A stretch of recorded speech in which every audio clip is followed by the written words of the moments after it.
just a kid and I was just doing whatever they told me, so I didn't have much passion for it. I was interested in cars and girls and sports, like a lot of kids are when they're that age. Lee Greenwood Patriot Awards Dinner. It celebrates patriotism and honoring our wounded warriors. I'm an Army veteran, and in Afghanistan, a lot of our soldiers were hurt with exploding street bombs. Some of them lost arms and legs and got burned. And so this was a dinner honoring them. And this Lee Greenwood Foundation basically builds houses for the veterans who were hurt in the war and makes it so that they can use it based on what their problem was. If they're blind, they do it a certain way. If they lost arms or legs or whatever. So they do the house, if you're blind, then they make sure the house is for a blind person. Oh, that's very nice. Yeah, and they honored some of the wounded warriors. It was a great cause, and I support them. So was fun as well, a part of, it's a great cause and... Yeah, it was fun. They had a nice dinner and all that, yeah. Lee Greenwood sang a couple songs. He has a song, I'm proud to be an American, or at least I know I'm free. I won't forget the men who died that gave that right to me. That's one of his songs. I think it should be the national anthem personally, which is about a battle and a war. I think this speaks to American people and means something, but that's just my opinion. And he sang the song, a couple songs, it was nice. Oh wow, Yeah. that's lovely. So Barry, I have some questions for you. Okay, I was afraid of this. You've been thinking about this, I'm gonna be in trouble. No, you're not. It's just, there's a big trend that is going on about you must be passionate for everything you do in life, right? Everybody's talking about be passionate about what you do. When you started your company with your family, were you passionate about what you're doing, or would you say the passion for that business grown as the company grown, and then you start doing things and you start to get successful on what you are doing, and that made the passion for the business? Or for you never became a passion at all and it was just a business, and then you find passions in other things that you do in life? That is a long question. I And know. a lot of different ones in there, but I will try to answer. So my father bought a defunct business doing $1,000 a month in 1953. It had been in business since 1938. The owner had passed away, and he bought the business and kept the name as a favor to the widow, who gave him some of the obsolete inventory in return. And with one person, he started the company.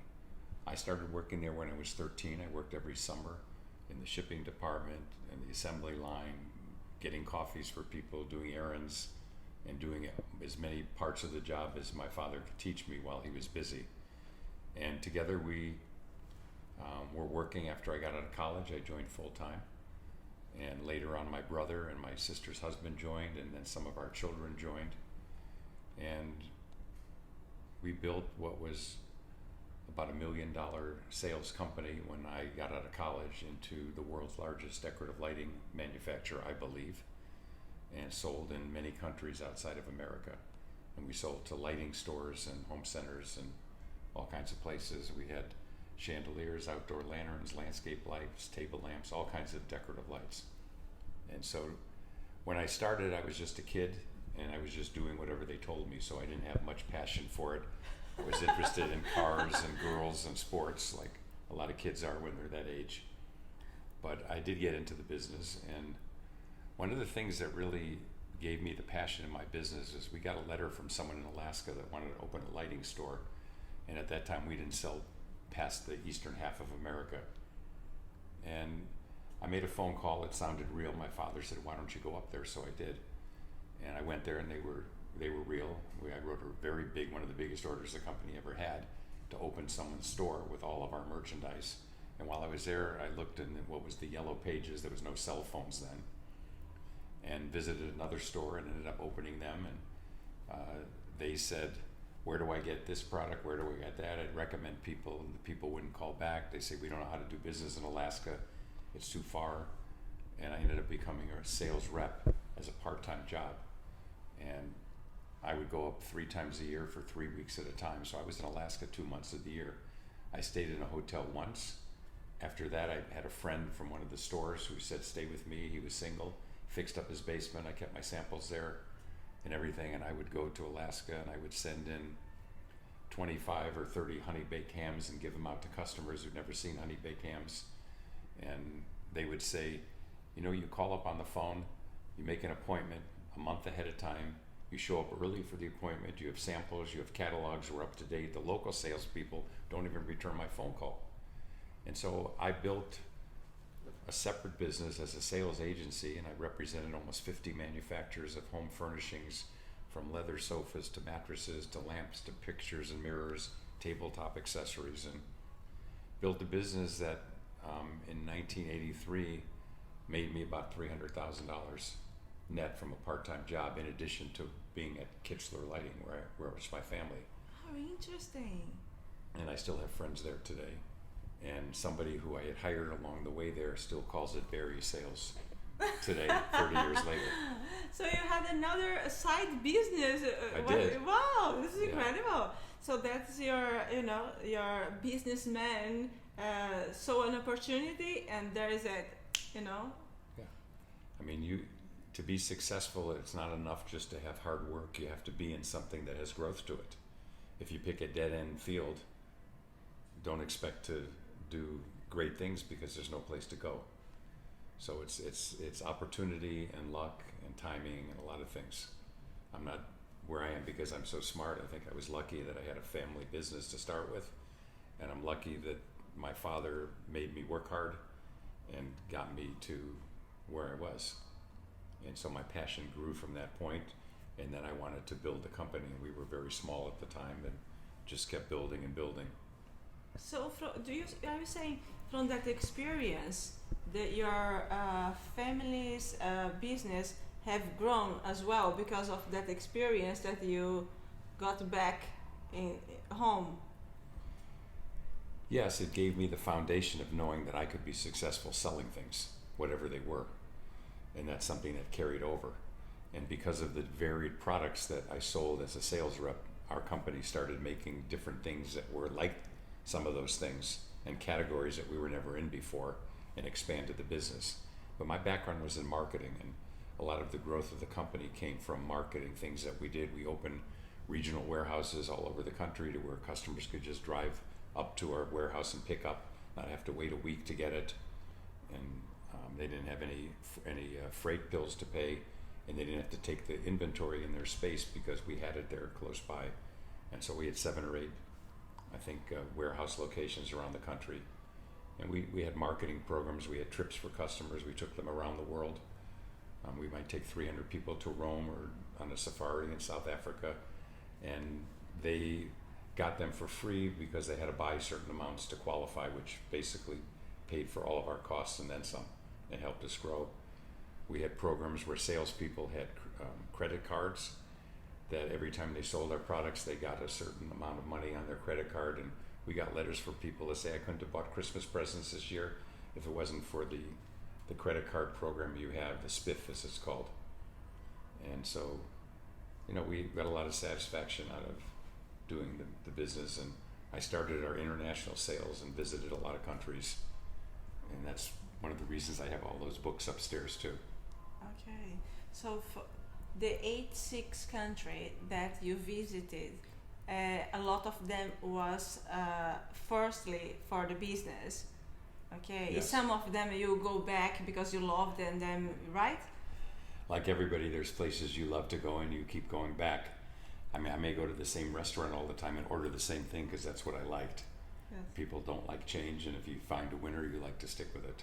Sometimes you have an idea and you think, this is maybe not to go anywhere because it's so many of the same ideas today. Like you have an idea of lighting, and then so many lighting companies out there. You think, would I grow or not? Do you think your dad, your family thought this was gonna be as big as it was? Never. No. He never thought it. I never thought it. It just happened because we worked hard every day at it. My father used to tell me things. He once said, you don't have to like your customers or your employees. They just have to like you. And that was something that stuck with me. There were a lot of sayings that he had that were how we ran our business. Must be things that you love doing it, and the other things that you didn't like doing it, but you had to do, in order for the company to grow. So what was those things? The things you love and the things you kind of hated, but you did it anyway? That's an interesting question. I think I like more seeing the forest instead of the trees. I like to be the big picture first, and then other people would get explained as to what the forest was like and the trees, and they had to figure out all the details that went with it. I kind of looked at business as like you walk in a room and there's 1,000 dials and everyone is doing something different, but you had to look at each one, and each one was important, because if this one screwed up, it screwed up 2 or 3 other ones. And so you had to look at all your departments, all your people, all your managers, all of the issues, your suppliers, your customers, the manufacturing, your freight. You had to figure out all of that and get the best program you could get. So it didn't matter what you liked or didn't like, you had to do it all if you wanted to be successful. Interesting. So you didn't really think about, I don't like this, I don't like that. You just took it like in a vision that I need to do it all, even if the ones I like more or less. Yeah, I think the way I explain it is I once put up the definition of discipline in a conference room at my company, and it said, discipline is knowing the difference between what you want right now and what you want most. And if what you want most is to have a successful company, but right now you didn't want to do this, it doesn't matter. It's what you want most that should rule. That's what discipline is. I need more discipline than in my life. I knew it. I'm failing that one. Okay. And okay, so now you don't have the company anymore, and you have, I would say you have a lot of time, or no, you don't have much time because you use your time to do different things. So what do you do with your time now? What is your 24 hours? I think I wake up at 6 o'clock pretty much every morning. I'm at coffee by 7. I sit with a few buddies every day. I do a few crossword puzzles and the Sudoku every morning. I go to Pilates 3 days a week, tennis 2 mornings a week, and Pilates are the morning. And I come back and usually we'll go through my emails in the morning and get all that done. Go to lunch or have lunch in, get online, look at investments, continue with the emails and all the rest of it. I'm involved in a number of charities as well. I'm on the board here for the Broward Sheriff's Board of Advisors. I'm on the board for the Art Museum in Fort Lauderdale. And I'm on the board for Voices for Children in Miami, which takes abused children into the court system and into foster care. And then I'm on my most fun board, I have to say it, is the Rock and Roll Hall of Fame Museum. And that's a fun board, and I get to go to the induction ceremonies and meet a lot of the musicians. And as you saw, I'm an amateur guitar player, so I'm into music a lot. And I listen to music, and that's probably another one of my hobbies. Okay. It's like when you ask about work, you don't have to like your work, but if you're not passionate about it, you're not going to ever be successful and build it. When you have a job that you love, it doesn't feel like work. It feels like something you want to do. And some people never can cross that line because they're locked in a situation that's not going to have any way for them to get out. So if you're young, I'd say find something you like and stick with the one thing that has blue sky on top of it and keep working at it. Okay, even if you don't love too much, or you think you should love from the beginning? Well, I don't know. That's up to everybody. I have no answer for that. Some people just don't have a choice because of life circumstance. They've had a tough go. Maybe they grew up with one parent who had to work and they were poor, and I didn't grow up with money. I didn't have much when I grew up, so I understand. Okay. There was this one time I learned a valuable lesson. Our company was an honest company. We never cheated anybody. We did everything we could. We took things back even if we weren't wrong.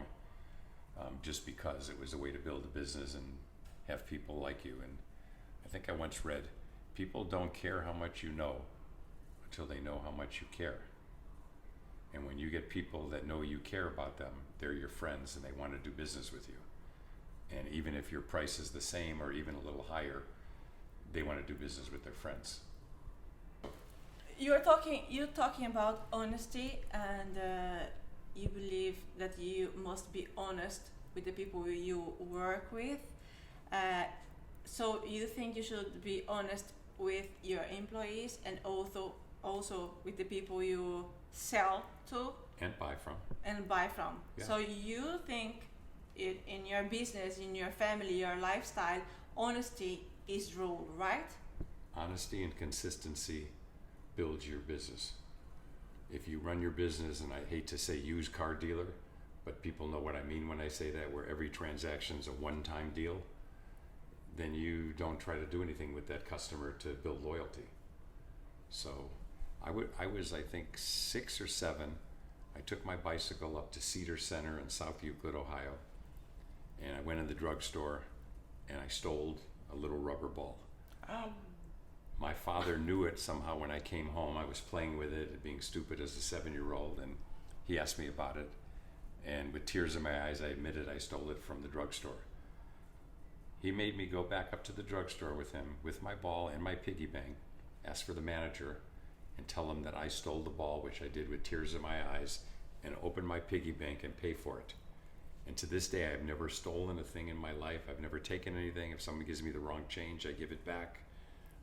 Honesty is important, and that was a great lesson. So you got very embarrassed for the situation that you didn't want to do anything else again. I've been embarrassed a few times in my life. Really? Okay, tell us a little more. Let's get close then. Well, okay, Barry. All right, I'll tell you one embarrassing story. Very embarrassing, like the most embarrassing of our whole life. So I was at Ohio State University, where I went to college and graduated from. And this was back in this era. I joined the folk music club at Ohio State, and I was new with the guitar. I wasn't very good, but I liked the music. And the folk music club was putting on a concert at the Mershon Auditorium at Ohio State, which held about 2,000 people. And it was a Friday night, and it was packed. And these folk musicians who were in the college were very good, and they performed, and everybody liked it. And one of the ladies asked me, why don't I come and accompany her on this song? And I said, no, I'm embarrassed and I'm shy and I'm not very good. And she said, well, all right, I'm just going to play this one song, Leaving on a Jet Plane. It's only 3 chords, C, F, and G. All you have to do is strum along. I'll introduce you and you come out, and then they'll applaud and you go back, and I'll continue. And I don't know why, but I said okay. And I don't know if I should admit this or not on TV or YouTube, wherever you're playing this, but somebody in the back in the 60s had something to smoke, and I was young and I did, and it messed me up pretty good. I didn't know it would do that. And I got out on stage and she introduced me and they all applauded, and I sat down on a chair next to her and she started playing the song, and I'm playing the C, F, and G, and somehow I forgot what I was doing partway through and screwed up and played the wrong note, and she looked at me like this. And I knew I screwed up, and I was so embarrassed, and the audience was sitting here, and I went like this on my chair and played the rest of the time like this with a red face, and I couldn't wait for her to end the song to get off stage. No, you didn't. Yeah, I did. You did that? That was, but I'd like to hear one of your embarrassing stories now, Marcia. Oh, no way. No. I have some embarrassing ones. Well, I'd like to hear one. I shared mine. Maybe next episode, I promise. Okay, we'll see. I'm going to hold you to that. Okay. I have a few embarrassing. I can't even think about them right now. Barry, what is your hobby? Your favorite hobby? I don't know if I have a favorite hobby. No? I like a lot of different things. I like to travel. I like to eat. I like to cook. I've gone to French cooking school for many years, Jean Pierre's cooking school. Even though it's not a official cooking school, I learned a lot of things from him. So cooking, okay, I like the cooking idea. Let's explore that. So when you say you like cooking, when you go into the kitchen, you are a very organized person, right?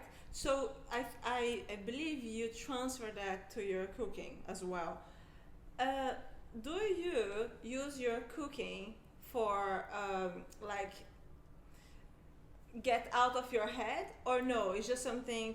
It's like you like doing it, but it's. I'm not saying if I'm explaining well. I like eating, Marcia, so I like to eat good food, and sometimes you don't have time to go out, or you don't want to, and there's things you've learned to make yourself that you like, so that's what you do. Barry, you have not mentioned your mother, so I want to ask you: do you have anything that comes into your mind about your mom that you always remember, that always you kept that with you as a life advice? My mom, who I love, passed away 3 years ago. I was her first child, and I don't know if I can think of any one thing other than she loved the song Sunrise, Sunset, and at her funeral they played the song. Ah, I don't know. okay. Life is short. You live, you die. Everybody lives and dies. Millions and billions of people have done that, and that's life's great mystery. And my mother talked about that sometimes. Okay. Thank you for Now sharing. you're gonna make me that. Okay. Now I'm gonna make you happy for the last question. When you were at college, do you have any story from your college time that you can share? Well, I think I was pretty entrepreneurial at college. I was the Ohio Entrepreneur of the Year, actually. I think the year 2000, maybe. It's Ernst and Young, NASDAQ and USA Today newspaper. When I was at college, I sometimes chartered the bus from the center of school to some locations in different cities nearby, and would collect the money and put kids on the bus. I had kids passing out credit cards for people to fill out, and I'd get 25 cents or whatever it was for each one. So I was pretty entrepreneurial when I was at school. Okay, so you weren't like crazy. You were actually a businessman. Even that time, you were like business. I delivered the newspaper as a kid. I collected pop bottles and turned them in. I was selling cinnamon toothpicks to kids in elementary school, apparently. I was always of that mindset. I think it came from learning to play Monopoly and gin rummy and poker with my grandparents. There's a lot of valuable lessons you learn about money and strategies that carry over into business and life. Oh, interesting. That's a good thing for parents out there. That it's a good advice. So Barry, is anything else that you would like to share today here? Well, I thank you for the opportunity to be on your show. I think you're adorable, Marcia. Thank you. Keep up the good work.